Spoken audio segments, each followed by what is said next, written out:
personnel of PRO4A led by Bilang Gamboa and together with the command group, the regional staff. Ladies and gentlemen, good afternoon. Our basic mandate in the Philippine National Police is to maintain peace and order in the community to ensure that our citizenry feels safe and protected. This entails long hours of work without going home, and in other moments it requires responding to action from our residents as investigators, K9 handlers, SAF and SWAT team members, ISO operatives, traffic enforcers, and even domestic violence respondent and more. Whatever the case, the phone attached to our body can keep us on duty 24 hours a day.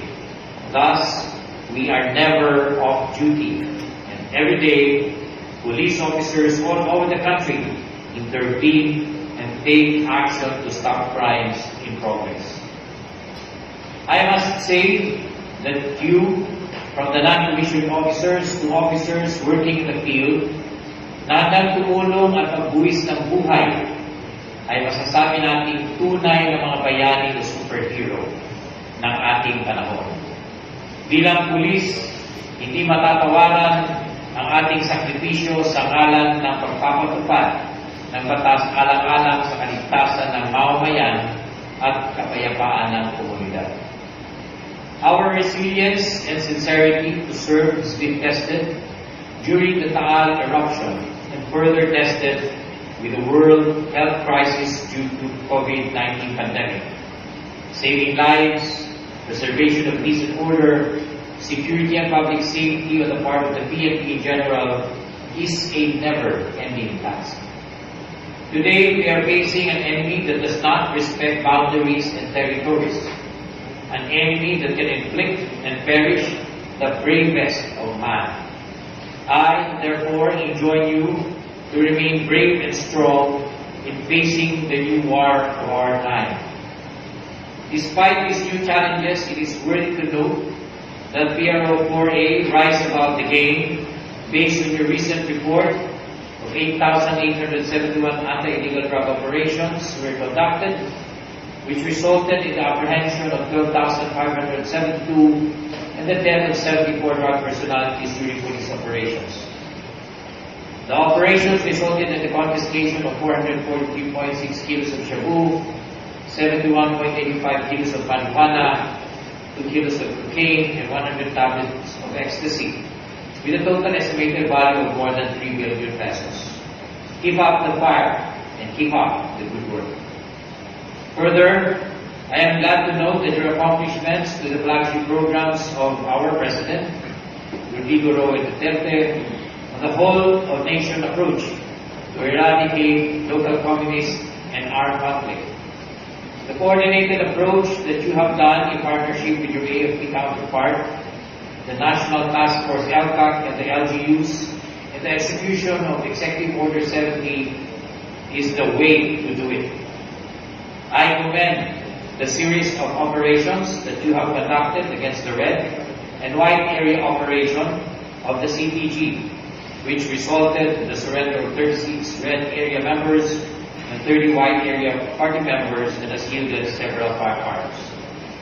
Your counter-white area operation on the labor sector has created a template. The conduct of awareness seminar on counter-labor infiltration and situation unification, and the cooptation of the white area leaders is a major breakthrough. Continue working with the LGU, cooperate, coordinate, or corporate sector, and with our AFP counterpart. The counter-white area operation is complex. It will test your intelligence and negotiation skill. Manufacturing companies and businesses alike will not be able to cooperate with you openly because of the restrictions set in our labor law, and in some cases even the education sector because of their fear of reprisal. You need to be flexible and understanding. In order to be effective, you have to have good intelligence team, complemented by good police community affairs development unit team Take note that counter white area operation is intelligence driven from the start up to the resiliency or target hardening phase. This entails info gathering, which can only be gained through agent recruitment and management. The overt phase, which is arrest and awareness campaign, will be done by PICADU and the local police.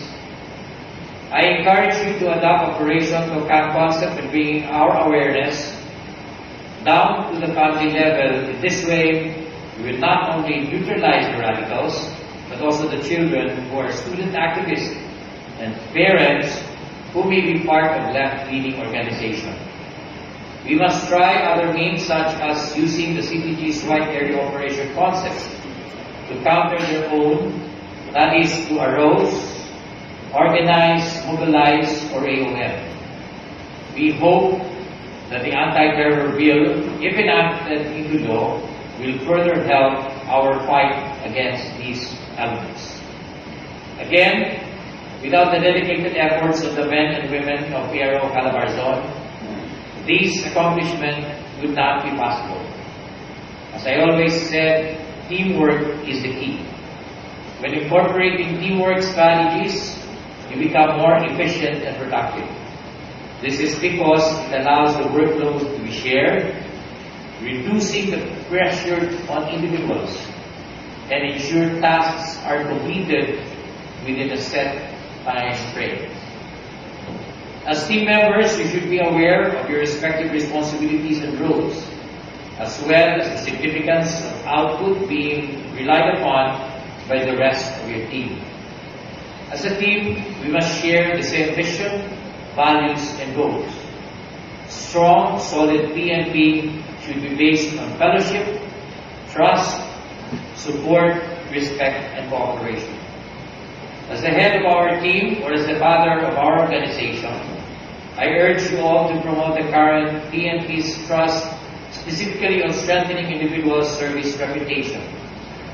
Gusto ko lang ipaalala na ang suot niyong uniforme at kapa bilang mga pulis at kaakibat ng sinumpaan nating tungkulin na sumisimbolo ng pagiging bayani, tagapagtanggol, tagapamayapa at kakamping ng sambayanan laban sa kriminalidad o mga gawaing laban sa batas.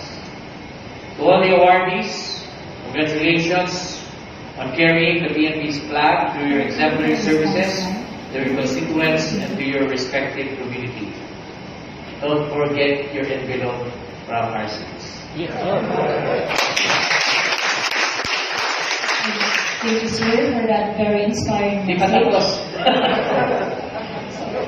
To the officers, men and women of Police Regional Office 4A, may you remain steadfast and resilient in fighting our war against illegal drugs, illegal gambling, terrorism, and other criminal activities. As I was saved from the chopper crash, I know that God has a reason for giving me the second life. And that reason is to lead the PNP under the command of our President, Rodrigo Roa Duterte, to unite and rekindle the patriotism of our fellow Filipinos, and to survive and win and war as one nation. To end, unlike heroes in the movies, true heroism is remarkably sober, very undramatic, and non-cinematic.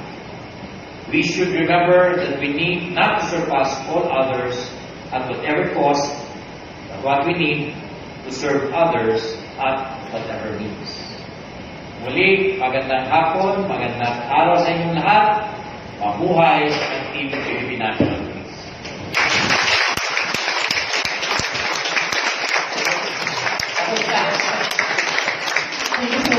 Kanina, akala ko yun na yun, pero siyempre sabi ni RD, kailangan ko rin kayong harapin, no?